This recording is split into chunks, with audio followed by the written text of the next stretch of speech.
सभी भक्तों को प्रणाम करता हूं। आपके हृदय में विराजमान प्रभु को भी मैं प्रणाम करता हूं। हम आध्यात्मिक चर्चा की जब बातें करते हैं और उसमें चाहे छोटे बच्चे हो, चाहे बूढ़े हो, बुजुर्ग हो, माँ हो, बाप हो, और सभी जब चर्चा करते करते करते हम सोचते हैं कि हमारा जीवन का फ्यूचर कहाँ है। हमने सब कुछ सीख लिया, मगर हमारा सीखने का जो मर्यादा खत्म हो गई। अभी इसके बाद तो हम किसी को कुछ तो और सिखाए। और शास्त्र में तो ये भी लिखा है कि आदमी का जीवन और मरण तक वो कुछ न कुछ सीखते ही रहता है। मर्यादा की बात की कोई समझता है आदमी कि बस अभी तो मैं रिटायर हो गया, अभी मुझे क्या करना है, अभी तो आराम से घर पे बैठो, रोटी खाओ, टीवी देखो और आराम करो। मगर नहीं, बातें होती है जीवन की कला। और जीवन में कभी कभी जीवन की कला हमें बच्चे भी सिखा देते हैं। हमारे घर में बच्चे बड़े इंटेलिजेंस होते हैं, मगर इंटेलिजेंट जब बच्चे होते हैं, माँ और बाप उसको आगे बढ़ाने के लिए घर से काम करते हैं, बाहर काम करते हैं, समय निकाल करके अपने विविध स्थलों के ऊपर ले जाते हैं। क्यों? वहाँ संस्कार मिले, संस्कृति मिले, सभ्यता मिले, ज्ञान मिले। विज्ञान तो मिल ही रहा है। हर घर में एक मोबाइल तो बच्चों के पास होता ही है और उसके अंदर कुछ न कुछ ढूंढते रहते हैं। ये करो, वो करो, वो करो, फलाना करो, ढिकना करो, सब कुछ देखते रहते हैं। मगर मोबाइल से ही सब कुछ प्राप्त हो जाता, यूट्यूब से ही सब कुछ प्राप्त हो जाता, फेसबुक से ही सब कुछ प्राप्त हो जाता, गुरु के पास जाने की जरूरत ही क्या है? अंदर गूगलनाथ भगवान है, गुरु गूगलनाथ एक गुरु बैठा ही है मोबाइल में। उसमें मारो सर्च और कुछ सब चला गया। मगर उसमें सिर्फ आपको इंफॉर्मेशन मिल सकती है, माहिती प्राप्त कर सकते हो, मगर वहां डिवाइन पावर प्राप्त नहीं कर सकते हो। डिवाइन एनर्जी प्राप्त करने के लिए आपको उस स्थान पे, उस आश्रम पे, उस मंदिर पे, इस गुरुद्वारा पे, गुरु के चरणों में, गुरु के पास चर्चा करते करते जब बात निकलेगी, उसको कहते हैं सत्संग। और सत्संग में इतने प्रश्न होते हैं, बच्चे पूछते हैं और गुरु उसका उत्तर देता है। अगर गलत है तो मोबाइल लेकर के गूगल करते हैं, अरे ये गुरुजी ने बोला तो सही है कि गलत है? ये समस्या नहीं है। विज्ञान और ज्ञान, ज्ञान और विज्ञान की बातें हैं। छोटे बच्चे आजकल कंप्यूटराइज है, इतने कंप्यूटराइज है कि हम नया मोबाइल आपने खरीद लिया, आपको पता नहीं होगी इसमें एप्लीकेशन कौन सी है, मगर बच्चों को दो 2 मिनट में कर देंगे। इसका मतलब ये है कि वो अपने आप में उस विज्ञान से जुड़े हुए हैं। मेरे साथ यहाँ इसी हमारे सिद्धाश्रम के एक मेंबर, छोटी बच्ची है, इनका नाम है बीना। बीना नाम है कि क्या नाम है, मैं उनसे ही पूछता हूं। वैशाली भी नाम हो सकता है, कामिनी भी नाम हो सकता है, चेतना भी नाम हो सकता है, माधुरी भी नाम हो सकता है। विविध प्रकार की शक्तियां आश्रम में आती रहती है, मगर यहां छोटी बच्ची, कद छोटा है, मगर उनकी जो सोचने की शक्ति बहुत बड़ी है। माँ बाप ने बड़ी मेहनत की है और आज भी करते रहते हैं, आगे भी करते रहेंगे। बेटा आपका आशीर्वाद है, जो माता जी का आशीर्वाद कहते हैं ना, कन्या पूजन हम करते हैं, तो जो कन्या होती है उनकी हम पूजा करते हैं, उनका ही आशीर्वाद हम प्राप्त करते हैं। तो आपका इस स्पिरिचुअल जर्नी में आपका स्वागत करता हूँ। आपका नाम क्या है? वाणी। वाणी शुद्ध होती है तो बहुत मधुर लगती है, वाणी गलत हो जाती है तो बुरी लगती है। तो वाणी नाम दिया किसने नाम दिया? मेरे माँ बाप ने। आपके माताजी और पिताजी ने दिया है। तो वाणी आप क्या करते हो? एवरी सैटरडे मैं मंदिर आती हूँ तो मैं हनुमान चालीसा रिसाइट करती हूँ, और मैं हनुमान चालीसा रिसाइट करती हूँ तो मुझे ब्लेसिंग फील था। अरे वाह वाह, आपकी हिंदी बहुत अच्छी है। Thank you. आप हो तो गुजराती? आप गुजराती छो ने? हाँ। मगर आप हिंदी बहुत अच्छा बोल रहे थे। Thank you. तो आप हनुमान चालीसा रिसाइट करते हो, आपको अच्छा लगता है? बहुत। और बहुत अच्छा लगता है। तो कुछ प्रश्न लेके भी आप आए हैं। क्या प्रश्न है? कि why is prayer important? Prayer बहुत important. Why? क्यों है? खाना क्यों इम्पोर्टेंट है? Because if खाना न खाते हैं तो Why the food is important? because like we need to survive with food. For what? For physical body. For physical body and we need like energy to do stuff. तो मंदिर आते हैं तो energy we need. Right. So your question is that why prayer is important. I ask you why food is important. Simple. Food is important for the physical body. And without food we cannot gain the energy. So if you are not eating 1 or 2 days, you feel powerless. Yes, you feel pain. You feel pain, you feel tired, and you want to go to sleep, and you're hungry, and you're looking for the food. Why mom is not make something which is I like pasta and pizza and roti and saag and khichdi, right? Yeah, I love roti shaak. So the food is important for the physical body. So the prayer is important for our soul. Prayer is important for our mind. And prayer is important for our heart. I give you an example. If you pray in the morning, it doesn't matter you pray Om Namah Shivaya or you pray Gayatri Mantra Om Guru Vaswaha That's it. or you pray with Hanuman Chalisa, whatever you pray. That prayer will boost your mind. That prayer, they boost your positive energy. That prayer will boost your upliftment for the life journey. So the prayer is important for simple way for the good luck. You go to the school. Before you go to school, what you do? You pray. Yes. And what you pray, why you pray? God, I am going to school and please give me strength which is I can be study in nice way so I can be more intelligent. Right? Yeah. That you pray. And that prayer, who give you the energy? God give you the energy. And the God give you the energy when you go to the school, you feel, because I prayed, so God is with me. All the time in your heart, Right? everywhere. Right. So when you pray, you feel the energy is with you. Yes. You are not alone. No. And when you go to the school, when you start your study, you feel, now my prayer is there and my study will be first class. So, ये वाणी ने जो प्रश्न किया, मैं उसको बहुत अच्छी तरह से आपको समझाने की कोशिश की कि जैसे हम खाना खाते हैं तो एनर्जी की जरूरत पड़ती है। एनर्जी प्राप्त करने के लिए खाना खाते हैं, चलते हैं, खाते हैं, पीते हैं, ये सब हम एनर्जी की बात करते हैं।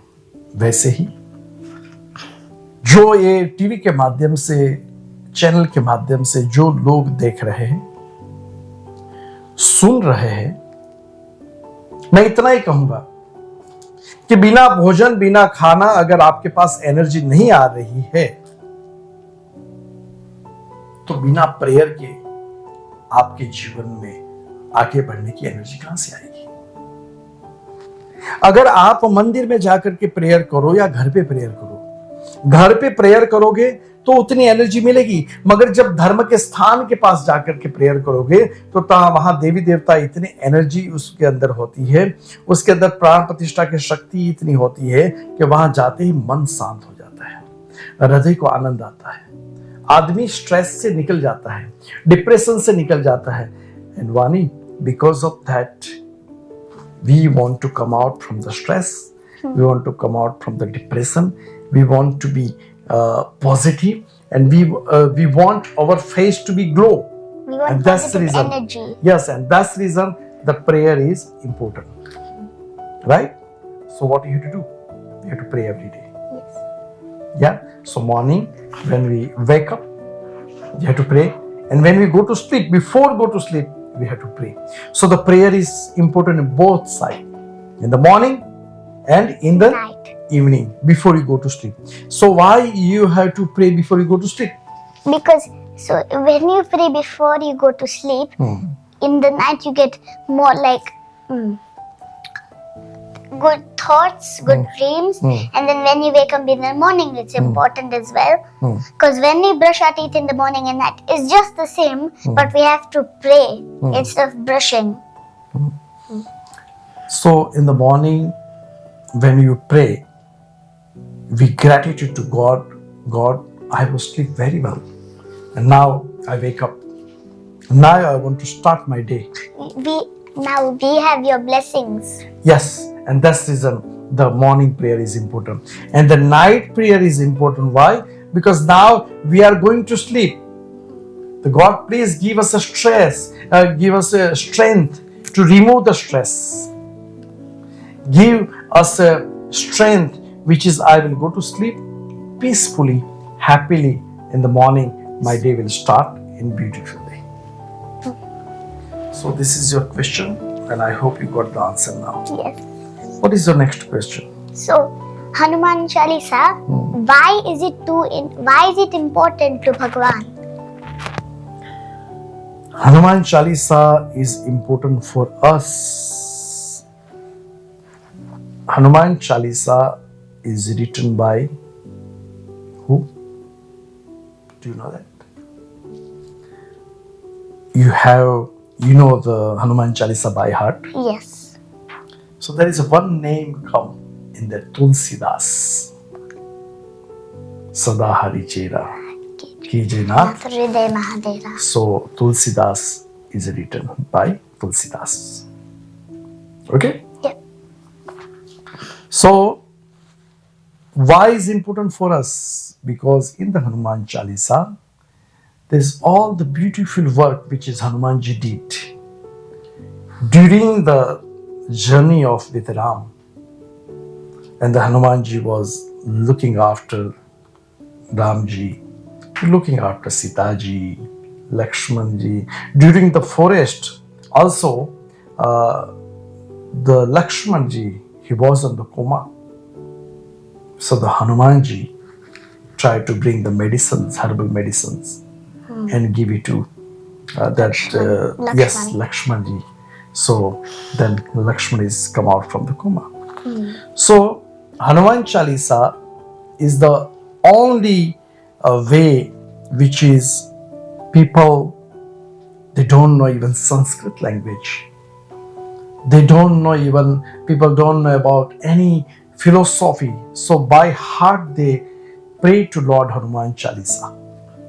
So that Hanuman Chalisa give you strength. That Hanuman Chalisa give you encouragement. And Lord Hanuman, if you want to know time management, if you want to know time management, you can learn from Hanumanji. Right? So when you grow up, slowly, you will know more. And every Saturday, I can see you come to the Siddhashram and you are leading all the children. Yeah? And sometimes you teaching the children, the older than you. Yeah? Why? Because you know by heart the Hanuman Chalisa. Right? So, मैं सबको यही कहूँगा कि बच्ची के माध्यम से आप एक चीज सीख लोगे. क्या? कि एक छोटी बच्ची जिनके माध्यम से एक अभी तो गेम और कंप्यूटर लेके बैठने की उम्र है उनकी, फिर भी ये धर्म के स्थान पे, चाहे सिद्धाश्रम हो चाहे अन्य स्थान हो, वहां जाकर के अपनी सेवा देती है. वहां जाकर के धर्म का प्रचार के लिए अपने इनकी माताजी उसको साथ में ले जाती है. तो सबसे बड़ा ग्रेटिट्यूड मैं उनके पेरेंट्स को भी दूंगा, क्योंकि ऐसे छोटे बच्चे को इनकरेज करके समाज के सामने लाना और समाज के सामने ला करके अपने आप में एक अपनी संस्कृति का प्रचार प्रसार करना, ये कोई छोटा काम नहीं है. ये बच्चे की, ये छोटी बेटी की उम्र क्या है? उसकी उम्र है खेलने की, उसकी उम्र है टीवी देखने की, उसकी उम्र है कार्टून देखने की, और उसकी उम्र है अपने आप में एक दूसरे के बच्चे के साथ जाकर के मस्ती करने की। मगर एक छोटी बच्ची और कई इनके साथ कई छोटे छोटे बच्चे सिद्धाश्रम में हर संडे आते हैं, हर सैटरडे इवनिंग में आते हैं, हर संडे भी आते हैं। ये क्यों? कि वो खेल जो प्रेयर, पाठ, मंत्र जाप, योगा, आर्ट है तो घर में भी कर सकते हैं, मगर यहाँ भगवान का आशीर्वाद भी मिले और साथ में अपने आप में जीवन के अंदर एक धर्म के साथ जीवन की मति शुद्ध हो, जीवन में विचार शुद्ध हो, जीवन के अंदर आगे बढ़ने का कार्य एक मिले। इसलिए सेवा में भी है, खुद भी प्रैक्टिस करती है, और साथ में इसको देख करके आप भी अपने बच्चों को लेकर के धर्म के स्थान पे जाइए। जब धर्म के स्थान पे जाओगे तो जैसे घर में फ्रीज रहता है ना, जिसमें एप्पल रखते हो आप, खाना रखते हो कि बिगड़ नहीं जाए, वैसे बच्चों को अगर धर्म के स्थान में साथ में रखोगे तो बच्चे बिगड़ेंगे नहीं। बच्चे को एक अच्छा संस्कार मिलेगा, अच्छी संस्कृति मिलेगी, अच्छी सभ्यता मिलेगी, और यही बच्चे आगे जाकर के हमारे वेद और पुराण की बातें अनेक लोगों को समझा सके। जैसे अभी वाणी ने कहा अच्छी तरह से कि भाई मैं हनुमान चालीसा का पाठ करती हूँ, और यहाँ भी आती है तो पाठ करती है। क्यों? बच्चे को शायद पता नहीं है कि इसकी हनुमान चालीसा पाठ करने से क्या होगा, मगर बच्चों को इतना पता है कि हनुमान चालीसा का पाठ करने से अपने आप में जीवन के अंदर एक गुड फीलिंग आती है, एक हैप्पीनेस मिलता है, और उनको जब हैप्पीनेस और गुड फीलिंग आती है वो बच्चे करते जाएंगे। जैसे कि आइसक्रीम खाते हैं, राइट? जैसे कि आइसक्रीम आप खाते हो, कितना अच्छा लगता है, स्वीट, तो बोला आई वांट आइसक्रीम, फिर वो बीमार भी पड़ जाए तो पता नहीं, हाँ? मगर ice cream, chocolate, you like it or not? Yes. Why? Because taste sweet हो, sugar बहुत है तो बहुत स्वीट हो जाए, पर हेल्थी नहीं है। So आपका कहने का भाव ये भी है कि भाई आप चॉकलेट भी खाओ जो भी, मगर इतना मत खाओ कि आपकी हेल्थ बिगड़ जाए। हाँ। या तो ये भी ज्ञान बच्चे अपने आप में सीख लेते हैं कि कौन सी चीज खानी चाहिए, कौन सी चीज नहीं खानी चाहिए। धर्म की बात और धर्म के साथ साथ अपने आप में बहुत कुछ आगे बढ़ते हैं जीवन के अंदर। धर्म के साथ साथ अपने आप में हर कार्य एक ऐसा कार्य कि जीवन के अंदर पूर्णता प्रदान करे, एक ऐसा कार्य जो हनुमान चालीसा की बात की, और इसी हनुमान चालीसा के साथ और भी प्रश्न हम आगे बात करते हैं। तो अभी वाणी के साथ हम चर्चा कर रहे हैं, तो ये चर्चा इसीलिए की कि बच्चे का जब प्रश्न होता है तो बच्चे का प्रश्न अपने आप में समाज तक पहुंचता है। बच्चे का प्रश्न अपने आप में एक भगवान का प्रश्न। देखो बच्चे इतने दिल के सच्चे होते हैं ना, उनके पास छल नहीं है, कपट नहीं है, कुछ भी नहीं है। उनके पास सिर्फ एक ही बात होती है कि हम मस्त रहे, तंदुरुस्त रहे, खाओ पीओ और आनंद करो। मैं भी निवेदन करता हूं कि आप भी अपने बच्चे को धर्म के स्थान से जुड़े। और यहां मैं आपको एक और भी बताऊंगा, आप अगर प्रेयर सुबह नहीं करते हो तो बच्चों के साथ आप भी चालू करो। कई बार माँ बाप बड़े होशियार होते हैं, सिर्फ ज्ञान देने की बात करते, खुद कुछ नहीं करते। तो बताया बेटा ये कर, आप क्या कर रहे हो खुद देखो। आप मम्मी हो, आप पापा हो, आप दोनों देखो। Are you practicing? आप खुद प्रेयर करते हो सुबह? नहीं, सिर्फ ज्ञान देने की बातें करते हो। मगर यहां खुद भी करो और बच्चों को भी कराओ। खुद नहीं करोगे और सिर्फ ज्ञान ही ज्ञान दोगे, बच्चा बड़ा होकर के कहेगा नहीं आपने तो कुछ किया ही नहीं, सिर्फ ज्ञान ही देते थे, सिर्फ एडवाइस देते थे। नहीं, आप अपने आप में जीवन के अंदर ऐसा कार्य करो, जीवन के अंदर खुद भी धर्म से जुड़ो। चाहे कोई भी देवी देवता में बिलीव करते हो, आप चाहे माता जी में बिलीव करो, पिताजी में बिलीव करो, आप अपने आप में भगवान कृष्ण में बिलीव करो, भगवान राम में बिलीव करो, किसी में भी बिलीव करो, मगर आप जो है कनेक्ट रहो। जैसे डेटा मोबाइल से साथ कनेक्ट रहता है ना, तो कभी भी इंटरनेट आ जाता है, कभी इंटरनेट के माध्यम से खोल सकते हो। वैसे ही आप वाईफाई की तरह कनेक्ट मत हो, आप डेटा की तरह कनेक्ट रहो, तो मोबाइल में हर वक्त इंटरनेट रहेगा। धर्म का इंटरनेट आपके साथ रहो। आप हर वक्त मन में प्रभु का नाम लो, मन में प्रभु से जुड़ो और अच्छे कार्य करो और बच्चों को साथ रखो। ओम शांति शांति शांति।